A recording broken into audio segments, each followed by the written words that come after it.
it's really become a commodity in terms of people you would never think talking design are suddenly talking design. I think that was just getting going at the start of my career, and now it's like it's everywhere. And I think that's good and bad.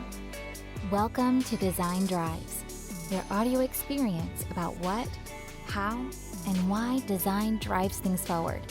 A podcast hosted by Sebastian Gier, together with forward-thinking design practitioners from around the world. Enjoy the episode. In this episode, we will talk with Ross Mitchell, currently building up its own design agency at Voha. Before that, he was driving design efforts in strategy, research, UX, and service design at Ford, getting to know the transformation of the automotive industry. Just recently at AT&T, where again many things are changing in the industry. Entertainment and content actually become a critical aspect of the business and the customer experience. A super interesting and diverse backgrounds in both consulting and the corporate space. The audio quality of this episode is maybe not the best, I'm sorry for that, but I think the content is just too interesting and too valuable to not share out. Enjoy. Hi Ross, welcome to the podcast. Yeah, thanks for having me. So we're actually super excited to have you on the podcast today, and I think it makes a lot of sense to talk about your background because you work in design fields, using design methods, I would guess. But you're actually not a designer by training. So how did you got into design? Sure, yeah. I had a pretty circuitous path into design. I would say growing up, no interest or even knowledge about design.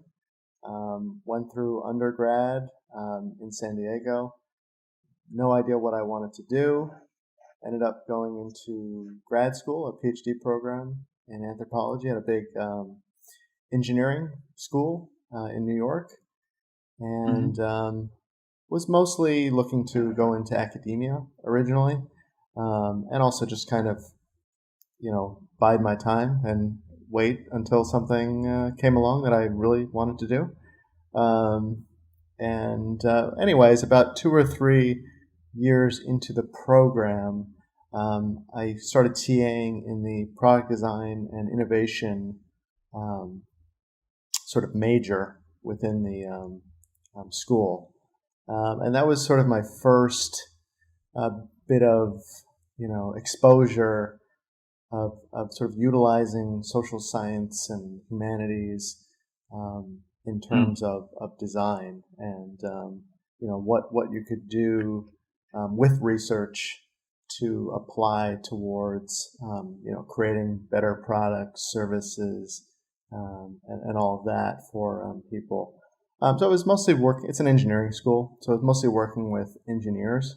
So it was still, it wasn't, I wouldn't say, your typical design, like art center, SCAD, that sort of design teaching and background. But it was, the first exposure to it, right? And, and then after I had decided I didn't want to go into academia, I basically thought that would be a really good path for me to take. And I had sort of done a bit of research on it, had seen that, especially tech companies, all the big tech companies hire a huge amount of, anthropologists and sociologists and psychologists. And so knew it would be a viable career path. And so after I finished my schooling in New York, I decided to head back to California and got my start at the design firm RKS Design. And that's when I would say, I really got my true exposure to the design world and really got sort of thrown into it full speed ahead, working on a lot of things right away. Which industries did you work on there? A lot of consumer electronics, medical, some automotive things as well.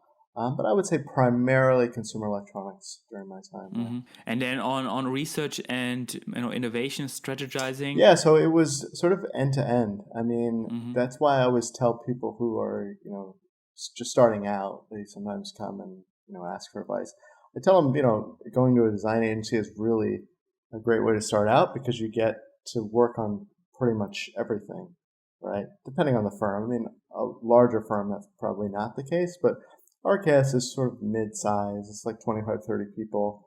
Mm-hmm. So you get to work on just, so many different types of projects at so many different phases of the project. So yeah, when I started out, when I first came in, it was really, working heavily on the research because that's really all I knew. Anything else about strategy or design. But, by a few months into it, I was leading projects, working on strategy, ideation. I wasn't designing, but I was certainly in those meetings and working very closely with the designers and sort of what needs to be a part of the design based on the research and all of that. Mm-hmm. How did you? How long did you stay there? I was there for about 2 years. 2 years, and then what was the next step? The next step was about a year at a design and branding firm. So it was sort of a different side of design, really on communication, messaging, and identity. All right. And then at what time did you join Ford? Ford was right after that. It was about 3 years out of school, I would say. I joined, and it was really exciting. I was working out of the headquarters in Dearborn, although I still lived here in Los Angeles. So it was a lot of flying back and forth every week. Oh, okay. And what did you work exactly on at Ford? Yeah, so I was a part of basically product planning. And so we got to work on really the early stage stuff. Everything from, of course, as the product cycles are all really long, 4 or 5 years for the next vehicle. So we were talking the next iteration of, Mustang, F-150, working on things like that. But also sort of farther out things in terms of larger strategy projects, in terms of like what is our vision and strategy on autonomous vehicles, electric vehicles, smart cities, all things like that. Mm-hmm. And you experienced some changes on the CIO level, so a lot of changes there. Can you talk a little bit about that? Because now, for example, the new CIO is from IDEO. Was that still when you were there? Yeah, so he was the CEO of Steelcase originally, and then Steelcase had basically purchased IDEO and had become, very heavily involved with Steelcase. So Jim Hackett was the guy's name. Very interested in design, very immersed in design, really believes in it, and wants to, put that in every, part of the Ford organization, and really wants to reimagine how vehicles are designed from, being able to do it on a much more quick cycles. To keep up with changing customer demands, do a lot more sort of rapid iteration and experimentation, as part of the sort of design thinking process, and really allow the teams to experiment a lot more in their thinking and sort of diverge from the norms, and explore a lot more. I think Jim Hackett is still trying to really, I know a lot of interesting things are happening within Ford. They're still trying to, sort of translate that because the cycles are so long into, tangible products and sort of the messaging to Wall Street and all of that. So, hopefully they get there. A lot is riding on it. Mm-hmm. And during your time there, how did you saw the design culture evolve? Considering all the changes in mobility. Yeah, absolutely. I think in addition to just the design being more immersed in all of the processes and things like that, I think it became much more elevated, design centric. So. Ford, of course, it's a car company. It's very engineering heavy, right? Design has always been a part of car design, but I think, when you look at the differentiators between cars these days, it's less and less engineering, right? I mean, most cars are pretty good today, right?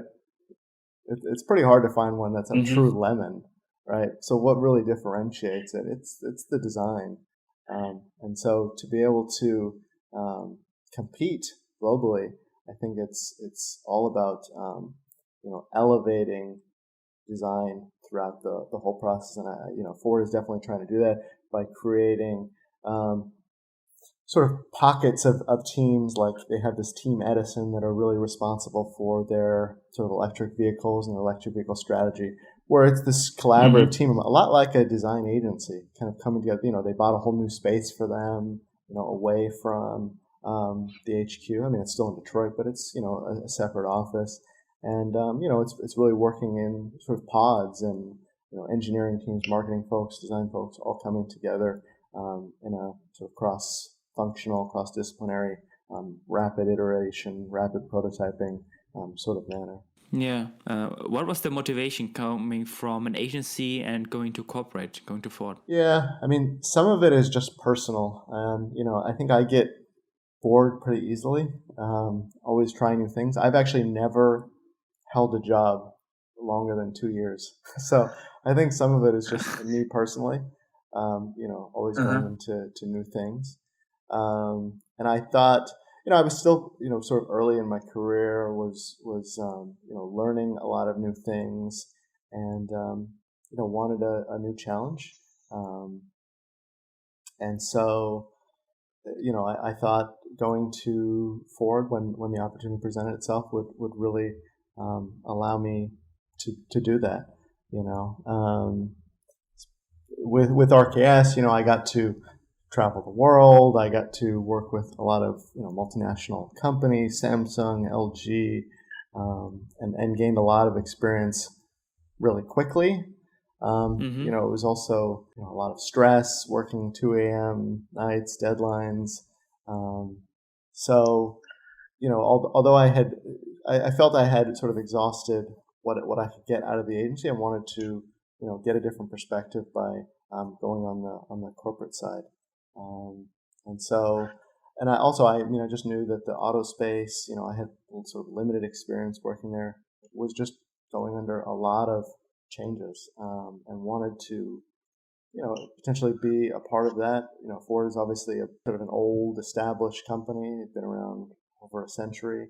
Um, so, wanted to see what it was like, being at a company that was undergoing such, massive changes. Yeah, I think that's a motivation for many people going into that space at the moment because so much things happening. Maybe can you talk a little bit about your learnings? Switching from in-house to agencies. I mean, in your case, multiple times to your career. Yeah, absolutely. So I think the the biggest thing for me are the different sort of mindsets that you have at agency versus corporation. And being at an agency, you have a lot of freedom to try a lot of things. You can be very experimental. It's just kind of often like a fun, casual culture. At least the sort of mid to small size agencies, and maybe the larger agencies, it's more corporate, especially the ones that are getting swallowed up by McKinsey and all of that. But sort of a traditional agency, it's very exploratory and very fun, casual, and you can just try whatever. Versus going to a corporation, you see what it's like with all of these inbuilt processes, all the sort of legacy components, um, how you communicate, right?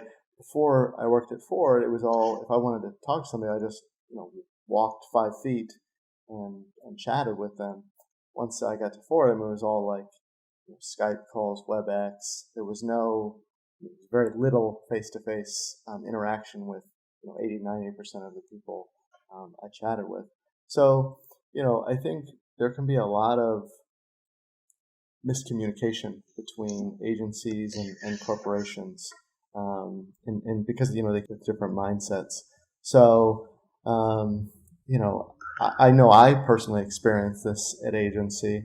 You can have the tendency to think that corporate people just don't get it. Like, what's their deal? Why can't they see that they're totally doing the wrong Yes. thing? Just very foolish, very set in their ways. But then you get to corporation and you see like what a struggle it is to actually get things to go and get things to work. Some of it is, there's certainly some corporate people who are just sort of resigned and like don't want to battle to get new ideas, new concepts through, because they know it will just be like a 6-month, year-long fight to get like a new idea, a new process going. Some of it is just they just don't have the power to actually make things happen. So although they're agencies, people might think they're sort of naive, but they don't see all the backstage things that are going on that sort of prevent the ideas from actually coming to fruition. Yeah. When you worked at Ford, did you work also a lot with agencies like IDEO? And did your experience in consulting help you with working with agencies from the corporate side? Yeah, we worked a lot with agencies, so that was also an interesting learning. So I approached my relationship with the agencies of, having been an agency person myself, what would I want that relationship with the sort of client-side person to be like? And so I tried to create a very collaborative, open, as much as possible relationship with the vendors. So I think many corporate people like try to just tell enough to the agency. I tried to like overshare as much as possible with tell them about sort of backstage things that were going on, tell them about sort of politics and things like that that might sort of present or prevent designs and ideas from moving forward, and try to really get them to get the corporate culture as much as possible, and I think agencies really appreciated that, because it sort of set them up for success. Like they could see that it wasn't just the work itself that was going to be judged on. I mean, you had to actually know the company and sort of how it operates, and by giving them as much of those details as possible. So being highly transparent. Oh yeah, I think that really helps when clients can do that. And in terms of IDEO is really in every stage of the Ford process now. I didn't get to work with them as much. It was sort of the back end. But yeah, they're because of Jim Hackett's relationship with them, they're very much involved in a ton of the work going on right now at Ford. When you worked at Ford as a Global UX Research Manager, did you work a lot with the design department as well? Absolutely. I mean, we worked with them in multiple capacities. So, of course, my main client was marketing and product planning, so figuring out what we need to build and why. But we worked very heavily with more interior design than exterior. Digital design as well? No, I would say it was much more interior. Yeah, a little bit with digital, but much more interior was probably the closest relationship, and it was a lot, helping them, immersing them in the customer, building out journeys and things like that of how this particular target customer for whichever vehicle, say a Mustang buyer, how they would interact with the vehicle, what would that journey be like, and sort of building that out with them so they could design around it. And now you're actually building up your own agency, if I'm correct. I am, yeah. So it's part of the that I get bored mentality that I have. So yeah, I thought it was time. Again, I thought I had learned quite a bit on the corporate side, but I think I'm not that corporate of a guy. I'm much more of an agency type of personality, and so I thought it was time to sort of move back to the agency world. Of course, the agency world itself is undergoing a lot of changes, even just in the time I've been there. But you look 10, 15, 20 years, massive changes. So we certainly had a lot of questions, and I should mention. With myself and a partner, he's a designer, actually. He's an industrial designer. at Western Digital. So I come, with the research strategy background, and he comes with the design background. Interesting. Yeah. So one of the big questions for us was, given all these changes, like all these agencies being bought up by McKinsey and Cognizant, and all of these purchases going on, and then there's also just sort of the corporations buying agencies as well. There's so few actual independent agencies out there, right? And at the same time, you also have sort of prices on industrial design going down because a lot of things are being brought in-house. So there's a lot of interesting forces going on, and I was very much thinking, how do we position ourselves in that landscape?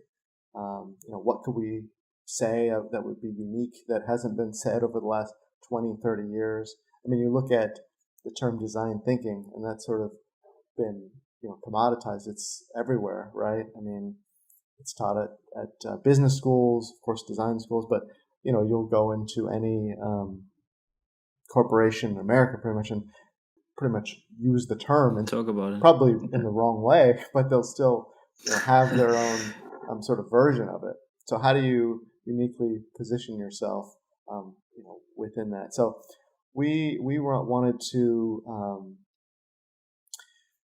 in addition to having kind of a unique sort of brand identity, if you look at our website for WOA, I mean, it's very much we kind of look like a startup, and that was sort of intentional. We wanted to have a bit of an edge to us. So, and then additionally, we wanted to look at beyond just sort of the typical research and strategy and design. Being on the corporate side, I'd also seen a lot of just sort of PowerPoint handoffs, things like that didn't really go far enough. So I wanted to think through, okay, how could, if I was looking at the ideal engagement from a corporate side, what would I be interested in buying? And I think, being on the corporate side, you could see all of those sort of challenges of getting innovations implemented and actually, making them happen. And so, let's create an agency that, is built around, actually building things and getting them implemented, getting some MVPs, getting actually building companies, if it calls for it. And so I think the closest analogy to what we're positioning ourselves is close to BCG Digital Ventures, where they'll actually go out, they'll discover an issue, they'll build the whole company, they even staff it, whatever it might be. We're not BCG, but I would say we're looking to be kind of a boutique version of that. And I think also, in addition to sort of building things ourselves, there's an interesting gap between the design agency world and the startup world, from my view. So there's a million great startups out there that have already done the work to build up whole companies. There's a lot of bad startups, but there's a lot of great startups. And so after the sort of research strategy, the discovery process, it makes so much sense to just go and see what startups are out there and just sort of go hook them up with your client, right? Instead of, actually building up whatever it might be. I mean, there's a lot of wasted time with design when there's already so many startups, right? And, so from our perspective, we really want to help, that's another gap that I see. And so we want to try and build up that capability in terms of, finding, a gap in design and linking up corporations with the right startup. Corporations have sort of like at AT&T, we have the AT&T Foundry, and that's really their job. Go out and find startups that fill in some gap we have in our experience, in our process, whatever it might be. But that's, of course, what all these innovation design agencies are doing. They're going out and finding a gap, and then they're proposing some to build something or whatever it might be. But I've I never see it. We're an agency and we'll go, hey, and there's these 5 startups you could just go buy that will solve it. Hopefully we can get that going too. Would you say you focus, because you were comparing yourself to BCG Digital Ventures, you're focusing on digital solutions, or could it be physical as well? Yeah, I mean, certainly digital will be an aspect, but my preference is I still love physical products and hope we can work on a lot of physical products, and also service design as well. I think just the model is similar, but yeah, we hope to definitely be working on physical as well. Can you tell a little bit about the name? How does the name came to happen? Sure, yeah. I mean, it took us a long time to come up with a name. That is a tough process. Yeah. I mean, we had some great names, and they were taken by 5 different people and things like that. So that was another challenge, just finding out what is actually available. We wanted to, we went through a whole process of sort of discovery of ourselves in terms of, what do we want to represent? What is our personality? All of those things. So we kind of did like a brand audit of ourselves and who we wanted to be.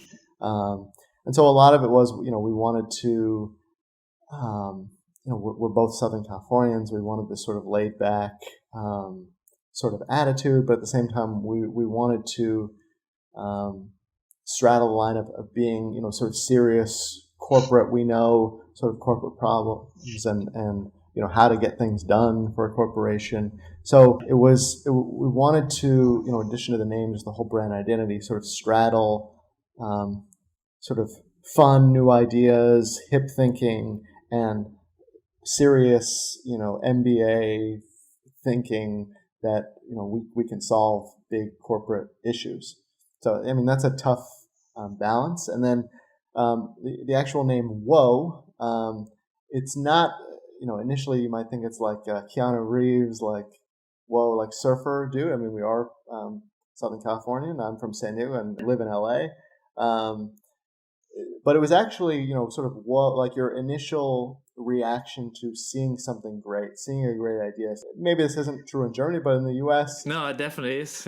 You say whoa, you go like yeah. So it was really about getting that emotion and expressing that feeling of a great idea, a great design. Yeah, that story would have been my prediction as well. Is there a website people can visit? Yeah, we are at whoa.agency, WHOA.AGENCY.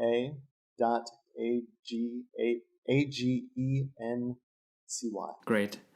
You were already mentioning AT&T, and it's maybe good to talk a little bit about that.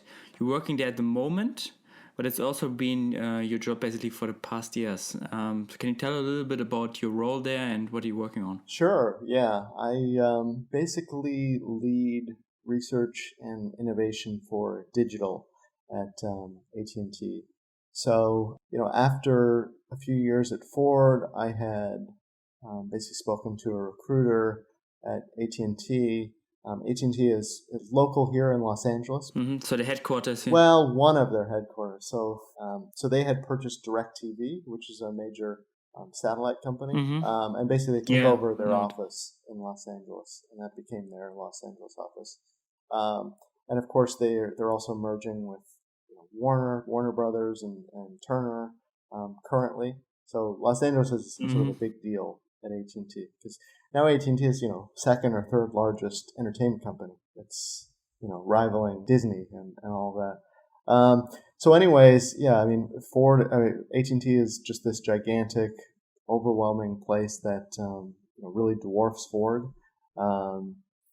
And basically my role, it's much more of a service design role. So when I was at Ford, it was much more physical product, actually dealing with car design and, a lot of strategy component. At AT&T, it's really working on the service in terms of what does that AT&T service look like.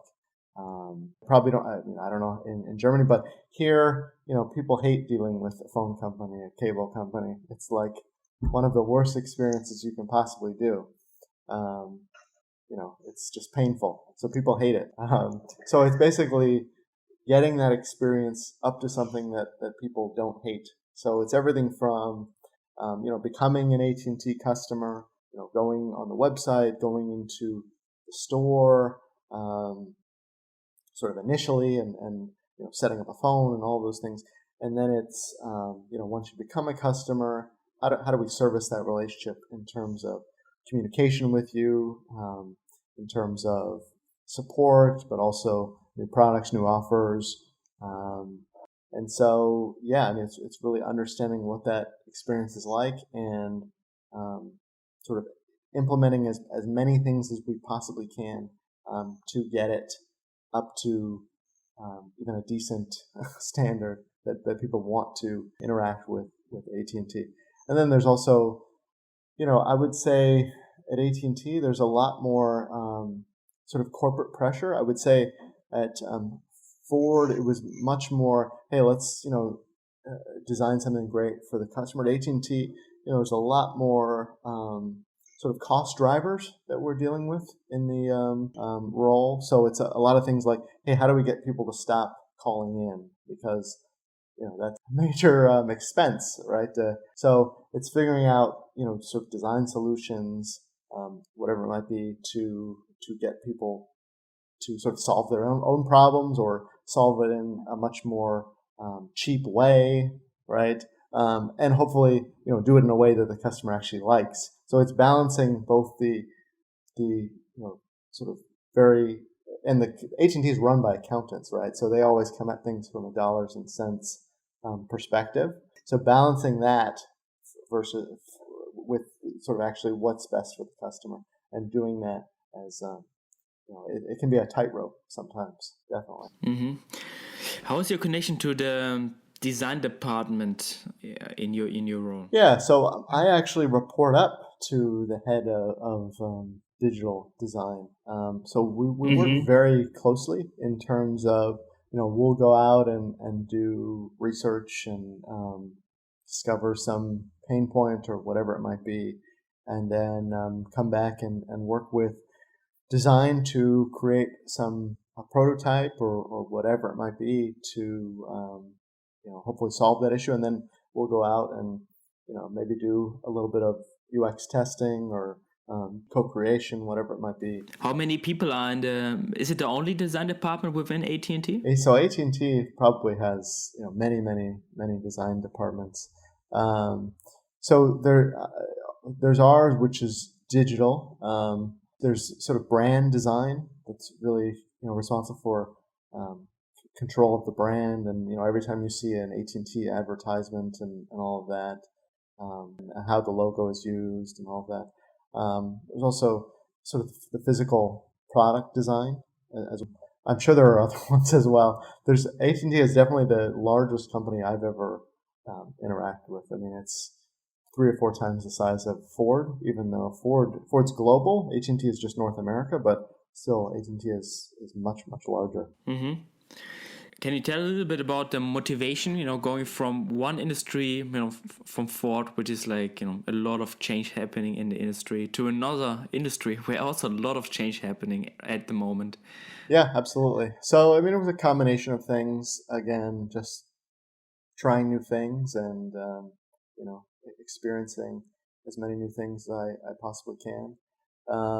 Another motivation was, I live in LA and was flying back and forth to Detroit and just wanted to get my feet on the ground for a little while.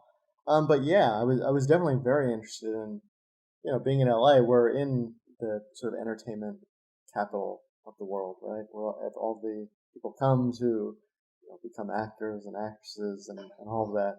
And I thought it would be really interesting to sort of get involved in a company that's, right in the middle of, a lot of transformations happening in entertainment and technology.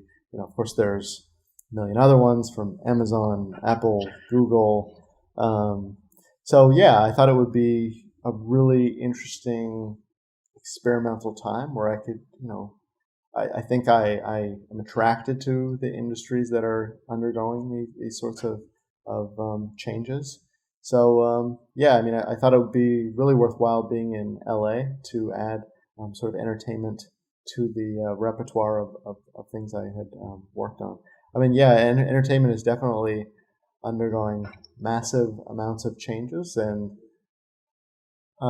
probably even more so than automotive. Yeah, because it's the entertainment side, but then it's also telecommunication, the original side, which is also changing. So and then it's a lot of acquisition of companies, and at the same time, the process is changing. Yeah. Yeah, I mean, it's the delivery, it's the distribution, the whole value chain, is changing. So since you're working on the basically intersection from strategy to or like design strategy to user experience, can you tell a little bit about that transition, this handover from department head, like maybe the problems you face, and maybe how you figured out how to make that transition?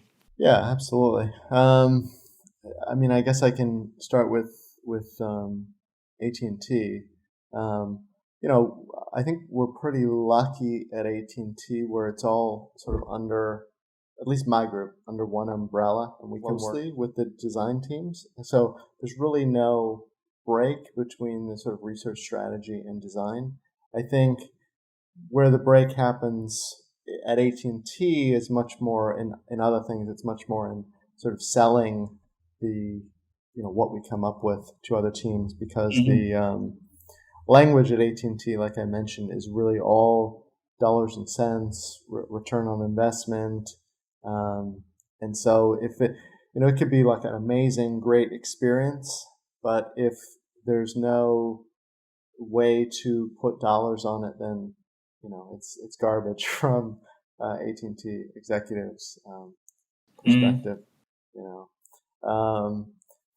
And so that's the biggest challenge at AT&T. And then I think I've certainly seen a lot of other challenges throughout, from Ford and at agency. I think at agency, I mean, the biggest issue is just that things are so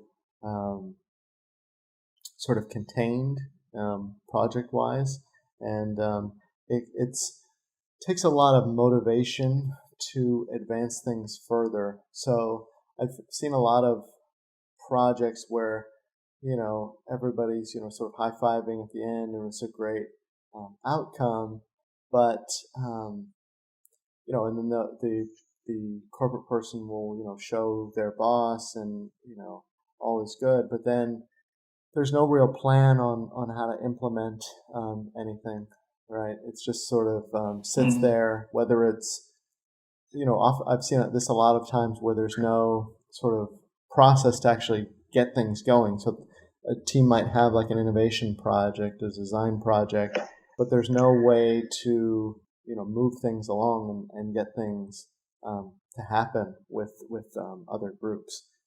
Funding is like a big thing that you see.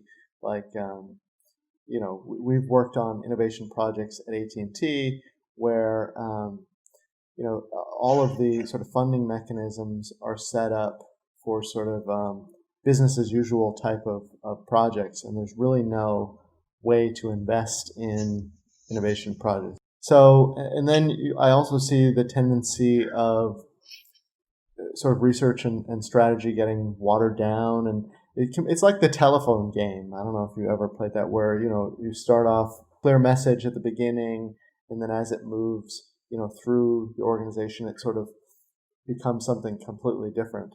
And that can happen for all sorts of reasons, just because it's different people sort of translating it down the line in a big corporation, but also because you see people sort of manipulate things a little bit to sort of fit their own interests, and certainly designers, engineers, whoever, marketing people, often very tied to what they're doing, and really want to if they created it, they very much believe in it. So there can certainly be the maybe not willfully, but sort of interpret research strategy in a way that's much more favorable to their design, right? I mean, I think that's just a sort of natural tendency. I mean, everybody's going to read things through their lens, right? And then I think there's the big problem of just corporate stage gates. Within a corporation, there's um, the tendency is to think, either right or wrong, like a decision is good or bad. It's very black or white, especially in the type of research that we're doing. I mean, it's, very exploratory, discovery type research. So there's a lot of gray area, right? I mean, there's no like yes, no. I mean, it's a lot of, hey, let's, experiment and try things. So I think, a lot of corporations need to get out of that type of thinking.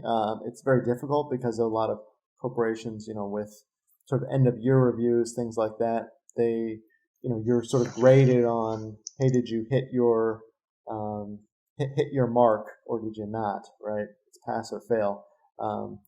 But if the sort of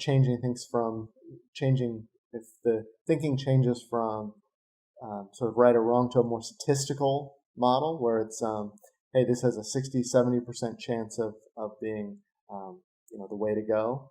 30% of the time it's still going to fail. So, but you shouldn't be punished for that, right? You should be able to go ahead, because from a statistical perspective, it was the right way to proceed, right? So you shouldn't just be judged on right wrong, and I think that really gets in the way of a lot of designs being implemented, a lot of sort of real innovative design from being implemented. Mm-hmm. So one question that might be interesting for the audience is, considering all your experience, how did you saw design evolving during your career? Yeah, definitely. I mean, I think one of the biggest things was just how many people were, receptive to it.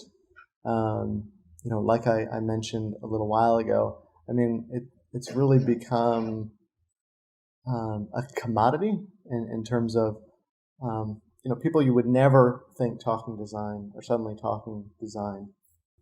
And, I think that was just getting going at the start of my career, and now it's like, it's everywhere.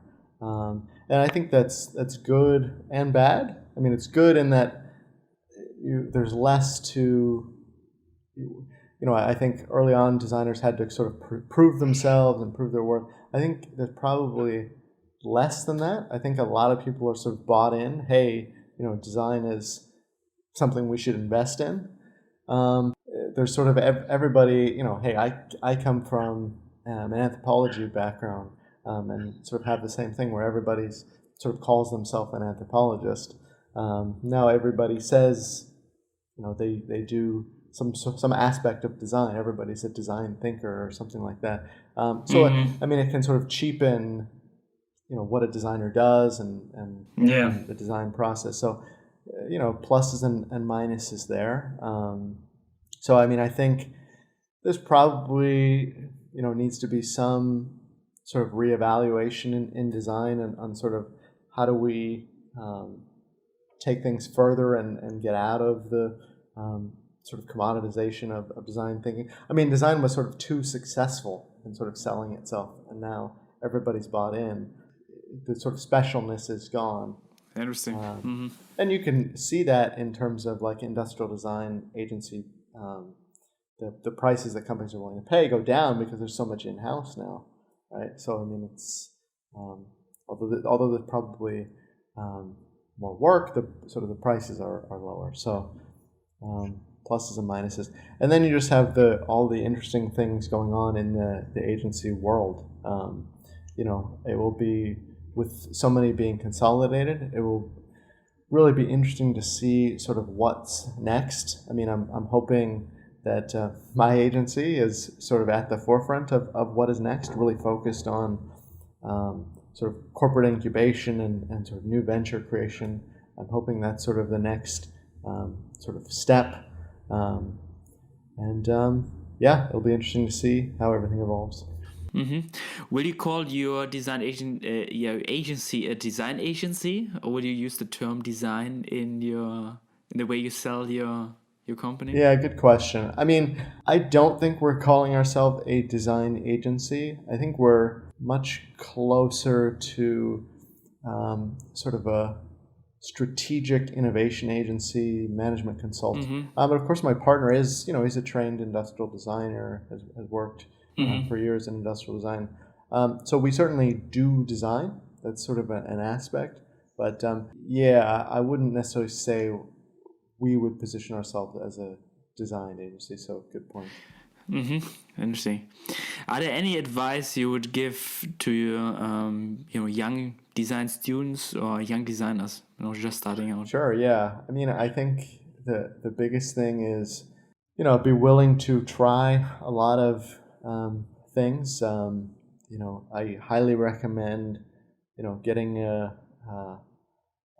an internship or whatever it might be at an agency, whether small or large. I mean, just working on a lot of things really quickly, can really help you in your career.